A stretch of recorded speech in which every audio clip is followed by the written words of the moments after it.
Hello, everyone. Welcome back to 3 News Now. I'm Stephanie Haney. Today is Thursday, September 24th. This is your afternoon update with the top stories from WKYC.com and our WKYC app. Thank you for choosing to be here to get filled in on what's impacting you in Northeast Ohio.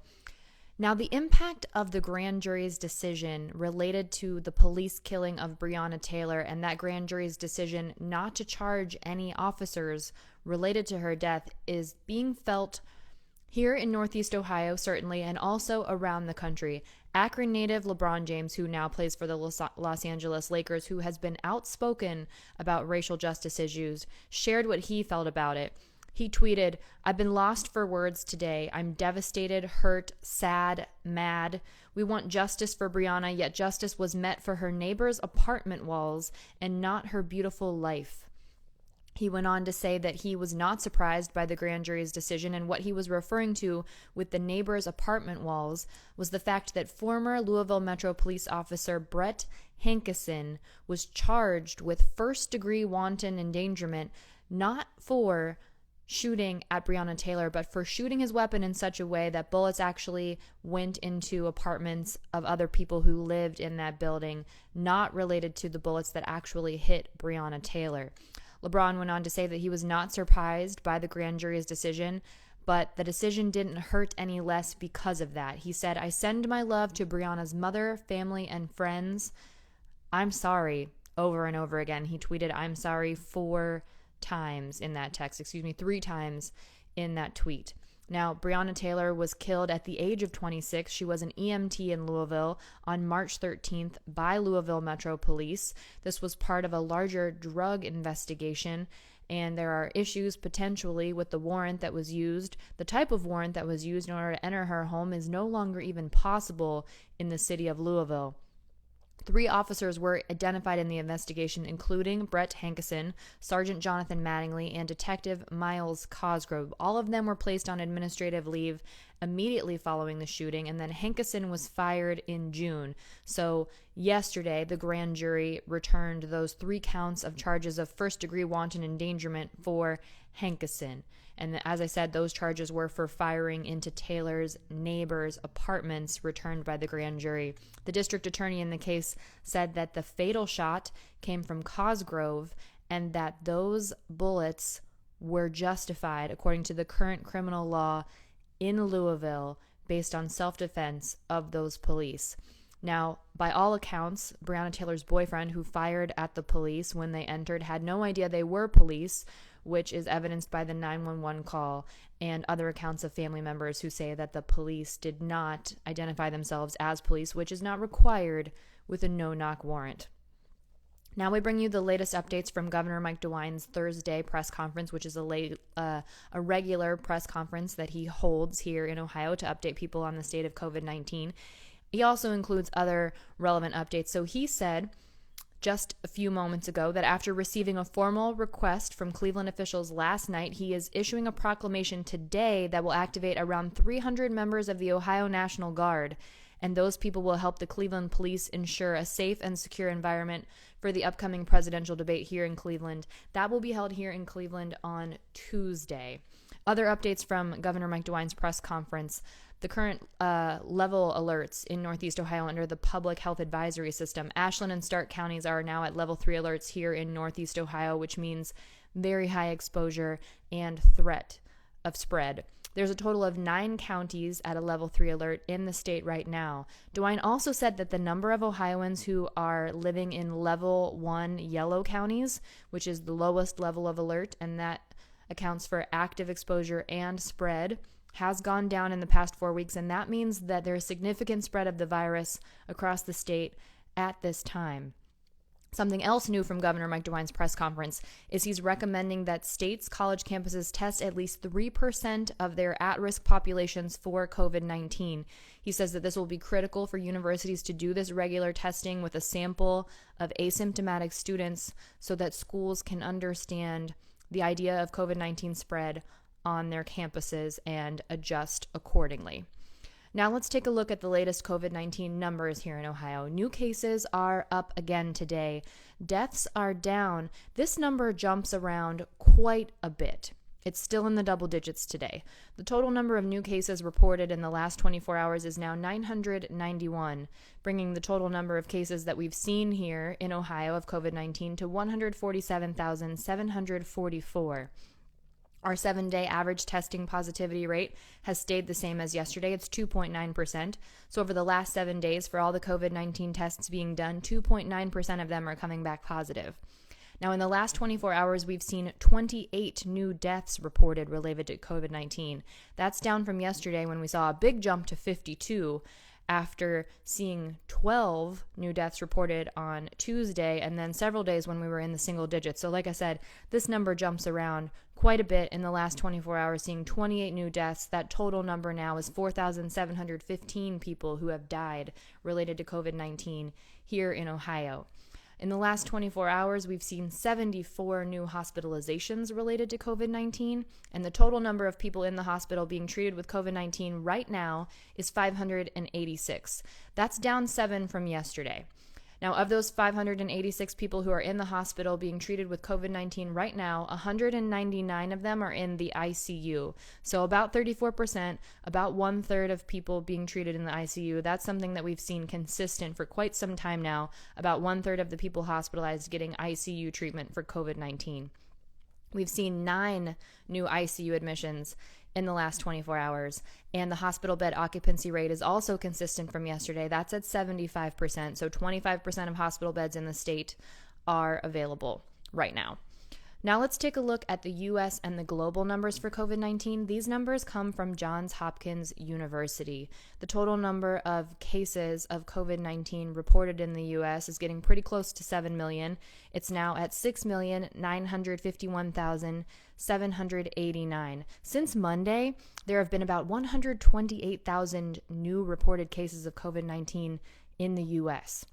The total number of deaths in the U.S. is now at 202,344, so about 1,100 new deaths, from yesterday here in the U.S.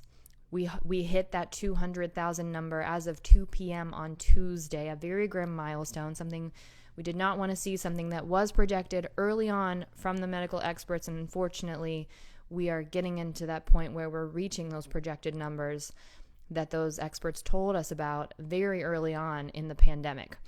Now, here in the U.S., we know we've got about 4% of the global population. We do have about 21% of the COVID-19 deaths and about 22% of the COVID-19 cases. That is another number that has been staying consistent for quite some time, dropping down just a little bit, but staying relatively consistent. Globally, getting very close to 32 million reported cases of COVID-19. That number is now 31,993,442. Since Monday, globally, there have been almost 830,000 new reported cases of COVID-19 at the global level. That's almost 1 million cases in a week. That's a lot of people that are contracting COVID-19. The total number of deaths globally is also getting very close to 1 million. That number is now 978,369 in terms of global deaths related to COVID-19. Here in Ohio, as we said, the upcoming presidential debate is happening here in Cleveland, so people are understandably taking a look at what the race looks like here in Ohio. So there's a new poll out that says President Donald Trump and Democratic presidential candidate, former Vice President Joe Biden, are basically deadlocked in a statistical tie among Ohio voters right now. This is a new poll that was put out by Baldwin Wallace University.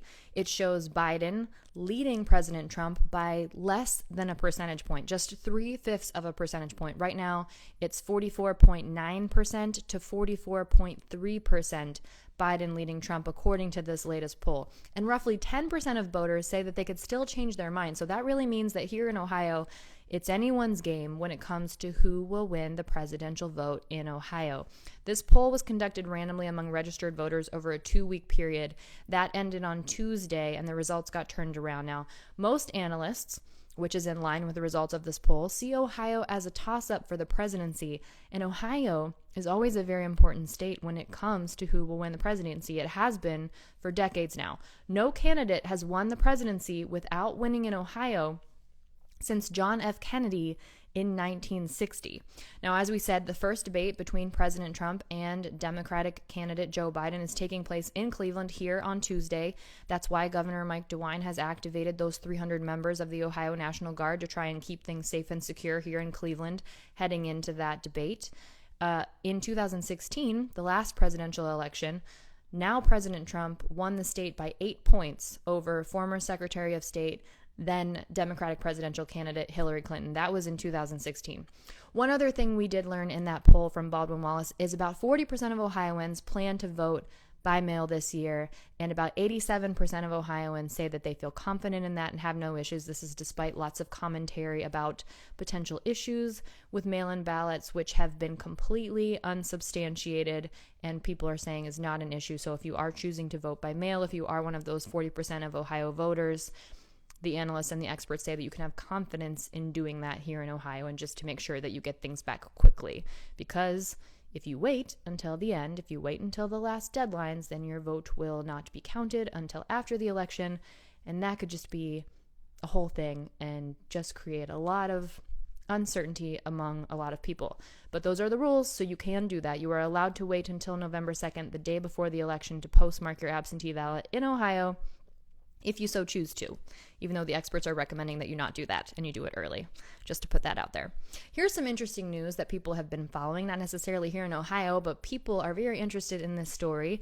New England Patriots owner Robert Kraft has been cleared of charges that he paid for sex in a massage parlor. Now, this is not that he was found not guilty. The reason he has been cleared of this charge is because the charge has been dropped. It is an evidence issue. Florida prosecutors had to drop this misdemeanor charge against Robert Kraft. They said they could not go forward because courts blocked video that allegedly shows him paying for sex in a massage parlor. Now, this was part of a larger investigation that started in Florida into human trafficking. However, no one was charged with that crime in this case. But the District Court of Appeals in Florida found in August that the Jupiter police, who were investigating this, violated the rights of Kraft and other people when they secretly installed video cameras inside massage rooms at the Orchids of Asia Day Spa. This was in early 2019. So because of that, the court said that that video footage could not be used at trial, and those recordings are the only known evidence that prosecutors had that Kraft and other men allegedly paid for sex. Now, those videos have not been made public. People have not seen those videos. And Kraft's attorneys have already filed a motion asking that those recordings be destroyed so that they can never be released to the public. His attorneys even said that Kraft might be willing to pay the cost to destroy the videos if anyone challenges that destruction order. Now, at the time of his arrest in January of 2019, Kraft pleaded not guilty, but he also issued a public apology for his actions at the time. Now, this doesn't mean that Kraft is out of the hot water here, because he could still be suspended or punished by the NFL. Now, that hasn't happened yet, but that is possible because they have their own policies and things in place where they deal with these kinds of things and alleged criminal activity and so on and so forth. But Kraft no longer facing that criminal charge because of an evidence issue. Now, remember, innocent until proven guilty here in the U.S., but it was an evidence issue that resulted in the dropping of that misdemeanor charge. So just interesting procedural note for you there. Now, if you are a taco lover, you might be happy to know this. You might not be happy to know this if you are a taco lover of the competition to this company. But Cantato Tacos, they are opening a third location here in Northeast Ohio. That's happening in Strongsville, and it's happening next week, Thursday, October 1st. This location will be on Royalton Road between Pearl Road and I-71. So that's across from the Michaels and the DSW on Royalton Road there in Strongsville. This is happening about halfway through Cleveland Taco Week, where lots of places will be offering up $2 tacos. We've got information on that on WKYC.com as well. That's next week, Monday through Sunday. So at Condado, at the new location in Strongsville, they're giving away a free taco when you buy anything when you come in. And if you post about the opening using hashtag Condado Strongsville, you'll also be entered into a raffle to win a $100 Condado gift card. There are 25 of those up for grabs. Now, if you're thinking to yourself, wow, Condado is a lot like Barrio, which people here in Northeast Ohio really love. You might remember that there is a reason for that. The owners of Condado used to be business partners with the owners of Barrio. They had differences of opinion. They went their separate ways. Barrio's owners even tried to sue the owners of Condado to try and stop them from opening restaurants here in Northeast Ohio, but they lost. They obviously were not successful. Now there are a couple of locations for Condado here in Northeast Ohio, and there's about to be another one, so dagger for Barrio. The other Condado locations, which you might be aware of, are in the Pinecrest Shopping Center in Orange and Crocker Park in Westlake. So now there'll be one more spot in Strongsville if you like Condado. One more thing to let you know about here. Our 3 News senior health correspondent, Monica Robbins, is hosting a town hall tonight focusing on mental health. That'll be at 7:30 tonight, and that will be with Cleveland Clinic psychiatric experts. This is all coming to fruition because there's been a recent study that showed that quarantined people indicated the pandemic has led to stress, depression, irritability, insomnia, fear, confusion, anger, frustration, and boredom. I know that's something a lot of people are probably dealing with. So how do we deal with it? Well, the panel will be moderated by Monica Robbins, and they're going to talk about coping strategies. They'll talk about kids and virtual learning and not being at school, how that's impacting them, what to watch for.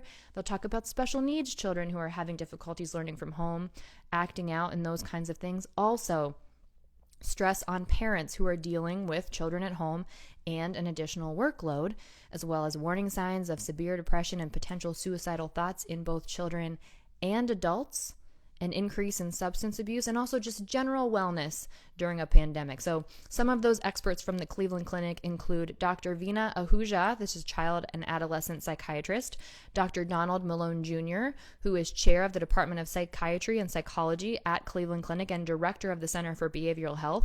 Also, Dr. Ethan Benor, head of the Cleveland Clinic Children's Centers for Pediatric Behavioral Health, and Dr. Gerard Banez, a pediatric psychologist. If you have questions, you can text those questions to 216-344-3300. Now, if you do not want your name used, your name won't be used. You don't even have to include your name, actually, when you send a message through the text line. Again, that's 216-344-3300. You can also tweet a question if you have a question using hashtag 3health. Of course, that'll be associated with your Twitter account. So if you want to send the question anonymously, just go ahead and text it in.